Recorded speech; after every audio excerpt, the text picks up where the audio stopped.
A florada é uma das fases mais importantes na cafeicultura. Essa etapa é responsável por definir o potencial produtivo da lavoura para o próximo ano. Esse ano ocorreu o adiantamento da diferenciação floral, abotoamento e florada dos cafeeiros, que, segundo a Procafé, teve esse comportamento principalmente devido às condições climáticas, estresse hídrico e temperaturas elevadas. Vamos falar ao vivo com a especialista agronômica da Netafim, Gabriela Terra. Oi, Gabriela, bom dia para você. A gente acabou de assistir ali na reportagem todas as intercorrências aí, de fato, que ocorreram, né, em várias partes e regiões cafeeiras do nosso país. Como que a gente pode trazer um equilíbrio melhor aí para essa fase tão importante da florada e realmente não perdermos em produtividade, né? Um ano de bienalidade positiva, infelizmente, não foi a expectativa aí que estava prevista para o início, né? E claro, acabamos sofrendo as consequências justamente por conta aí dos estresses, né? Das temperaturas desequilibradas. O que pode ser feito diante desse cenário? Bom dia para você. Bom dia, Renata. Bom dia a todos que acompanham o Bem da Terra. Realmente, assim, o clima está afetando muito a cafeicultura. Cada ano a gente vê se repetindo esses intempéries climáticos, né? Geada, chuva de pedra, seca intensa, né?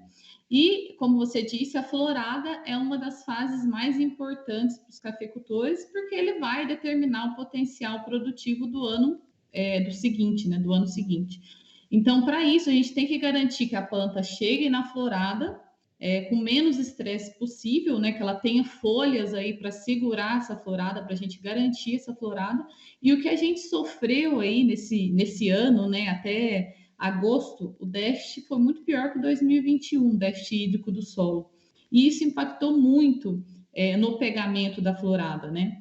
Segundo dados da Procafé, a gente teve esse adiantamento em agosto, apesar de não ser uma florada tão significativa para a maioria das áreas, mas ela foi bem interessante, né? A gente teve o adiantamento dessa florada em agosto, só que o que aconteceu na maioria das áreas, né, que não eram irrigadas? A gente teve plantas estressadas, com pouca folha, que infelizmente a gente teve perdas aí nessa florada, né? Então, para isso, cafeicultores têm cada vez mais buscado técnicas de manejo, né?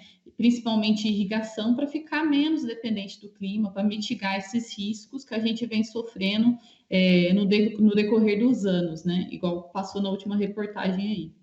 Como que você tem visto, né, essa expansão do uso mais eficiente de irrigação e investimento nesse sistema em relação aos cafeicultores, né? Dá para trazer um panorama do que aconteceu nas últimas safras e projeção do que pode vir também a acontecer, uma análise futura? Com certeza. O que a gente tem visto, Renata, é que assim, a irrigação ela tem crescido, né? A gente tem regiões mais maduras, claro. A gente pega o caso do café Conilon, Espírito Santo, os cafeicultores lá eles se programam, né, para plantar já com o sistema de irrigação. Regiões como Cerrado Mineiro, que já são mais maduras com a irrigação, e a Alta Mogiana também, mas a gente tem regiões no sul de Minas que no passado não se imaginava que necessitava tanto da irrigação. O que a gente viu nesses últimos anos, no ano passado, nesse ano, a procura intensa por irrigação nessa região, né? Devido principalmente a fatores como a seca. Porque o que a gente está vendo agora em setembro é que as chuvas elas retomaram, né? Com um volume muito expressivo. Só que em outras épocas que são críticas para a gente também é importante, porque o café precisa continuar crescendo e se desenvolvendo, né? E a gente tem visto que cada ano essa instabilidade climática ela tem se repetido, né? Então os produtores eles estão procurando manejo e tecnologia como a irrigação para ficar menos dependente possível do clima, né? Para a gente, por exemplo, é possível a gente fazer uma fertirrigação, né? Adubação via sistema de irrigação. Então a gente não precisa ficar esperando uma chuva vir para disponibilizar esse fertilizante, esse adubo para a planta. Então a gente tem que buscar tecnologias que mitigam o risco e que realmente justifique aí o investimento em lavouras, né, de café. Exatamente. Você falou da região do sul de Minas, né, devido também ao estresse climático e várias outras regiões produtoras, e mesmo os menores produtores, eles têm tido mais acesso a alguns sistemas, né, que estão de acordo com o seu perfil, né? Aí eu falo mais de pequenos mesmo, de fato, e até médios. Com certeza.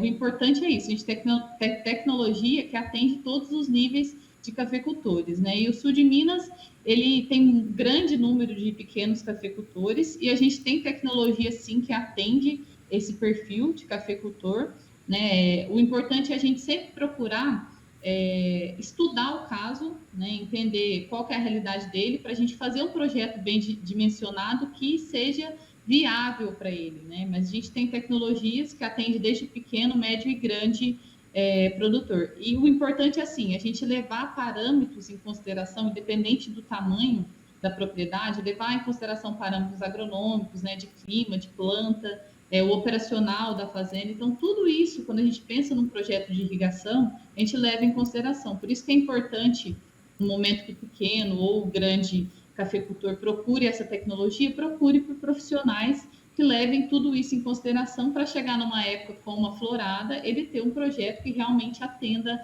essa demanda, né?